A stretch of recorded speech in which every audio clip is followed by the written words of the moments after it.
Our Tale of the Tape brought to you by the Fury Unleashed podcast. The 29-year-old Jose Felipe. Short on the height, short on the reach. Both fighters did make weight for this bantamweight showdown. Final checkups. As you see our Tale of the Tape. Jose Felipe inside now.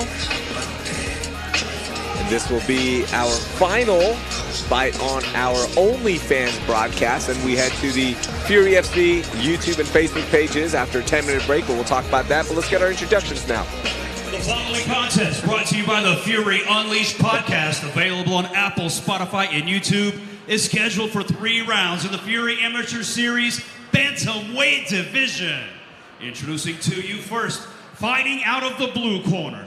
This mixed martial artist stands 6 feet tall, and he weighed in officially at 135.8 pounds. Fighting out of Albuquerque, New Mexico, today he looks for his first win as an amateur.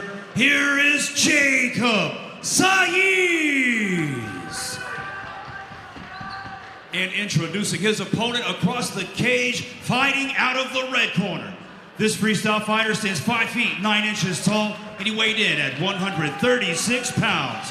Fighting out of Houston, Texas, by way of Camagüey, Cuba, he holds an amateur record of 1 win, no losses. Here is Jose Felipe. Your referee in charge of the action, JJ Ferraro. JJ Ferraro with the final assignment of the amateur portion of our prelims broadcast. Nice little kick there to start things for Jose Felipe.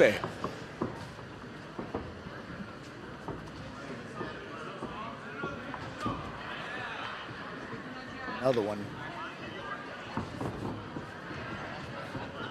They decided to work on those legs right off the bat.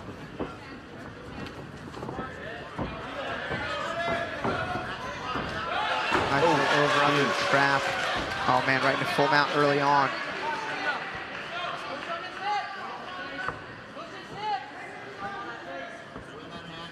Knew that wrestling was going to be big, and immediately you see that power, you see that technique from Jose Felipe. Jose needs to get his hands over. Nice explosion there.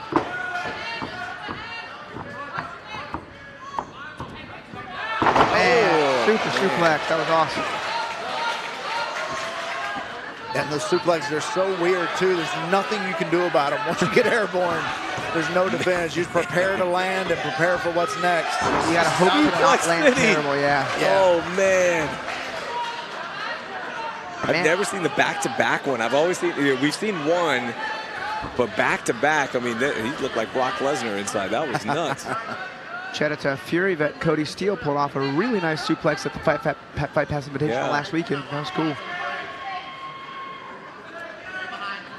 Cody Steele back on our card for it's that Challenger Series, but it's Fury Fighting Championships 88 in San Antonio on March 24th. Is he fighting Tedrick Macklin? Fighting right here. I'm not sure. I thought he was fighting on April 21st. I'll have to check. Yeah, I think he's on the April 21st card. I believe. I could be wrong. Yeah. We'll get that confirmed here shortly. That 21st card is loaded. Yeah, Eric was telling me some of the matchups. I'm excited for that one for sure. Just wait until we announce it. We can't announce it just yet right now. It's not we're still waiting on some things to get signed, but make sure you follow us on social media, Instagram at Fury Fighting, and you will love it. Man, that's a good right hand on the break. Ooh. It's a good guillotine. He's got the right leg around. This is good. He's got closed guard. I mean, this is about as deep as it's going to get for an arm in closed guard guillotine. The only bad thing that Jacob has to deal with is he's getting kind of pressed up on the cage, and that can sometimes limit a really heavy bridge. Oh, that's not an arm in. That's a classic grip. Closed guard classic grip guillotines are deep and tight. Jacob's got to keep his left shoulder deep over like the back of the head. He can't let that head slip. I mean, this is a good guillotine. Ooh, about 10 seconds to work with this. That head is slipping out a little bit now.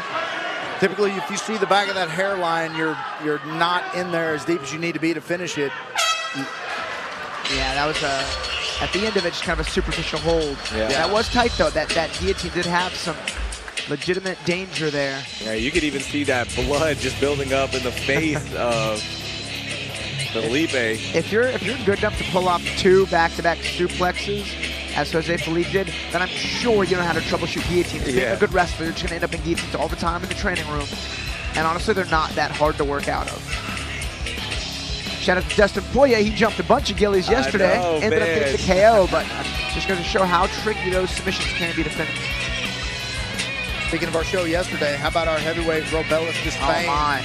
Wow. On the back foot, hitting a knockout. Yeah, I mean, walking backwards, fell down, walked backwards, still managed to get that KO in 15 seconds. Yeah, I was talking to Sean Kennard, another Fury vet, and I was like, man, to have the ability to land one punch at any moment to get a KO is so awesome. Yeah. That was a heck of a debut there for Robelis. CJ Vergara fought right before him, unfortunately. Didn't get the win. That was a tough matchup for him. Yeah, it sure was. Man, entertaining card last night. We get to cap it off here with Fury FC 87.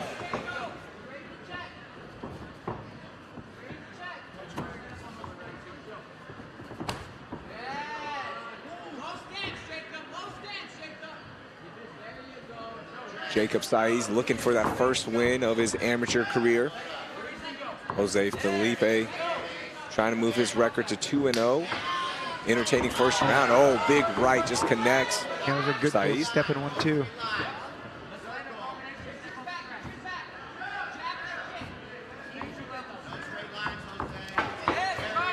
Oh man, very nice. Wow. Powerful rotation there from Saiz. That was beautiful timing. I mean, yes, I had an arm throw, not even. That was kind of an over-under, just kind of like almost like a lat drop, but. Yeah, and I was about to say that's that lateral drop that you've said many times on here you don't like doing in MMA because you usually end up in a bad position. But that was awesome. Man, that was a very quick. I don't think it could have been done better than that.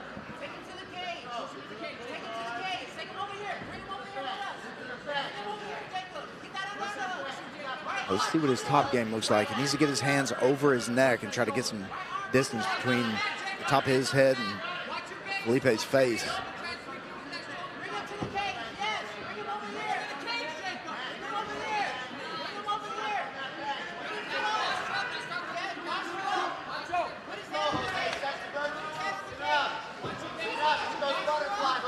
Jacob got him over to the cage, which is ideally where you want him. You want him up against the cage. You want his head up against the cage. Really difficult to stand up unless they use the cage. As long as you're occupying their feet, keeping their hips kind of sucked in, there's not much chance of them getting up. And definitely no chance of getting up in close guard. No, no. There's the head post there from Jacob.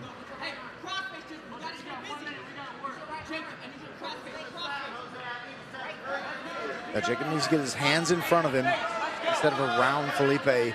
Make some space in there. They're going to stand him up if he keeps doing this. Ferraro is getting in there, letting him know. Slam him. Oh. Yeah, it's those situations like that. You got to get a knee in the front. You got to do something to get the hips forward so that you can posture up and punch. And Jacob's just being mean. Framing hard on the neck, driving that elbow right in the neck. Here's the stand up.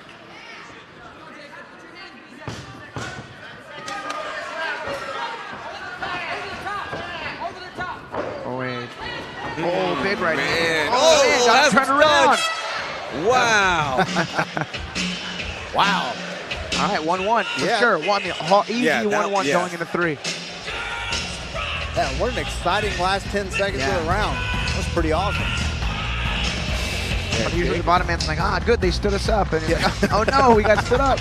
I was going to ask, like, how did you score that round, right? Like, Jacob had that awesome, beautiful throw, but really didn't do much with it. You had, Felipe just holding on. It was kind of stalling out, and then this last flurry kind of sealed the deal if there were any questions. And there's that throw. Beautiful. Yeah, beautiful throw. Jacob is, kind of settling here on the top, like you said, Raheel. But, if there was any damage done by Felipe in that round, they probably would have considered that more than the control. But that was basically the only thing that happened until the last 10 seconds. And then Jacob got the best of those exchanges. I think that's definitely a second round for Saiz, and Felipe won the first, of course. All right, round 3. Final round on our OnlyFans page broadcast. That was a good get up there, Jacob. He could not have settled in any one of those positions. Even now, I think he's just pushing off the cage. It's funny, when you use your palm, your fingers are often relaxed and they naturally kind of point forward. So sometimes the fingers go through the cage, but we're not grabbing it. Yeah. So what I practice is you make a fist and try to push off the cage with a fist, just because there's no weird ref intervention. Yeah, and you saw he grabbed his hand and kind of moved it, and it slid right down the cage, which is an indication that he was not grabbing it.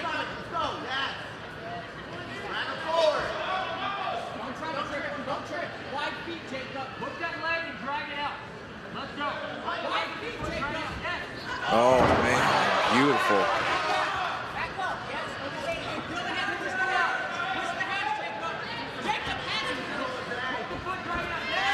Nice trick, and now he's got it flat. Yeah, going right into the mount.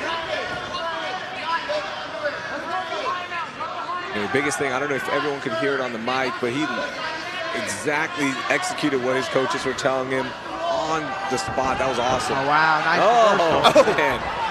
It's a hammer fist, albeit not great for position. Yeah, Alex, and you could tell that was a perfect position to switch to an arm bar.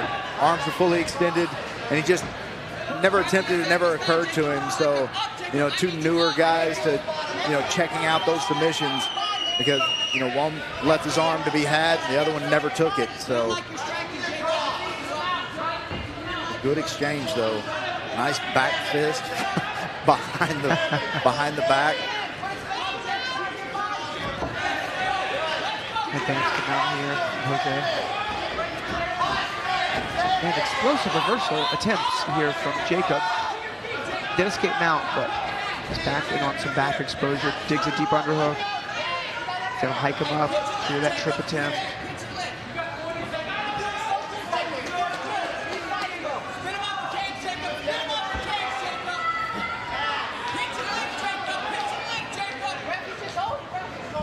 Jacob was seeing what he could get away with the business.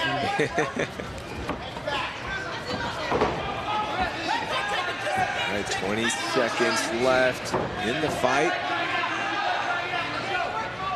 Like Jacob thought about that lateral drop again there.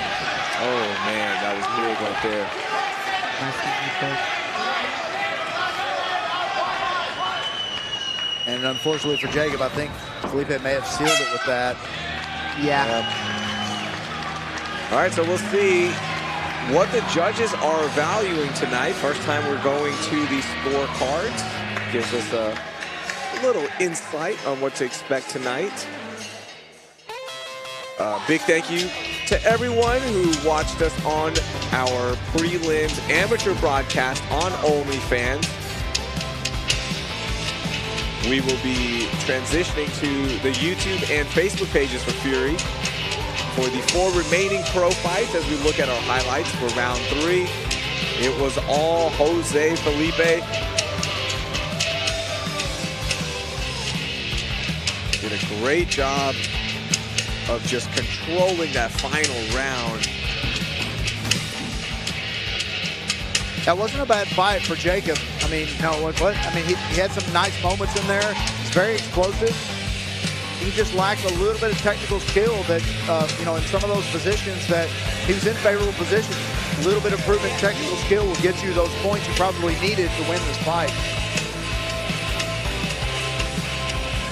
All right, Wayne is inside, so let's see how the judges scored this one.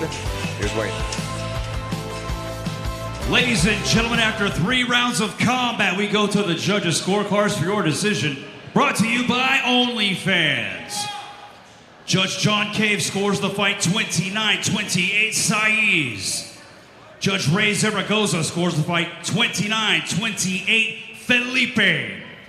And Judge Michelle Morales scores the fight 29-28, declaring your winner by split decision, Jacob Saiz.